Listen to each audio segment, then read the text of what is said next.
monsieur Édouard fait figure de phénomène de foire. Pour tout le monde, c'est l'homme au tiroir. Celui qui ne peut décevoir possède toutes sortes d'accessoires et d'un éléphant de la mémoire. Et hachoir.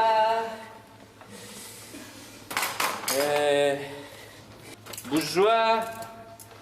Épluchoir, rôtissoir ou fermoir. Il lève la tête. Il serre les mâchoires. Il marmonne des tas de mots bizarres.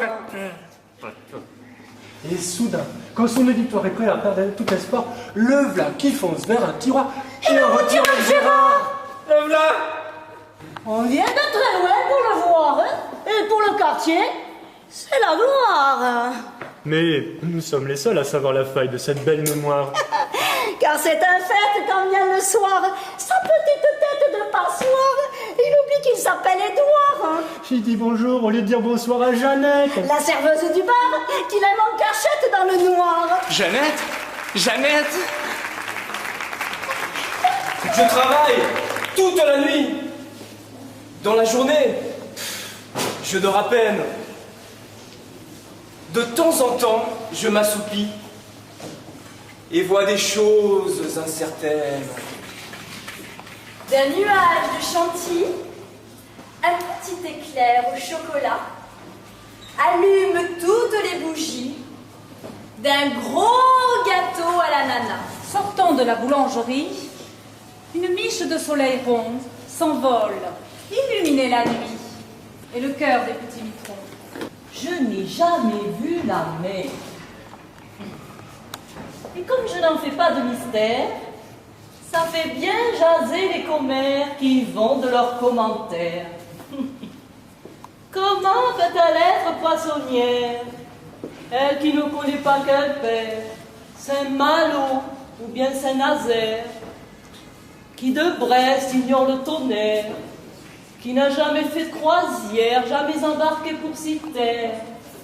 Tout ça est extraordinaire et dépasse l'imaginaire. Ce n'est jamais la même séance. Chaque fois, c'est un air nouveau. Et nul ne sait jamais d'avance la tête qu'il aura bientôt. Si, il a aujourd'hui l'âme basque, il vous fera un fandango. Mais, comme s'amuse et fantasque, il vous achève au flamenco. C'est le délire dans l'assistance. Lorsqu'il attaque crescendo, tous les clients se lèvent et dansent en criant Bravo, bravo.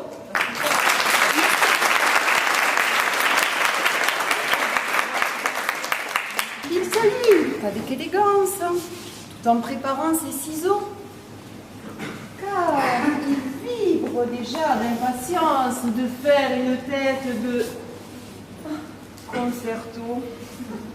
Et quand les culottes courent et les grands carambars, je croyais que les marchands, dès que tombait le soir, étaient tous bien rangés dans des petits placards, des coffres, des buffets, des malles, des tiroirs, et que chaque matin les géants des grimoires les prenaient par les pieds, les sortaient des armoires, les poussaient doucement derrière des comptoirs pour qu'ils puissent me donner sucette et Malabar. Au temps des premiers doutes, un petit peu plus tard,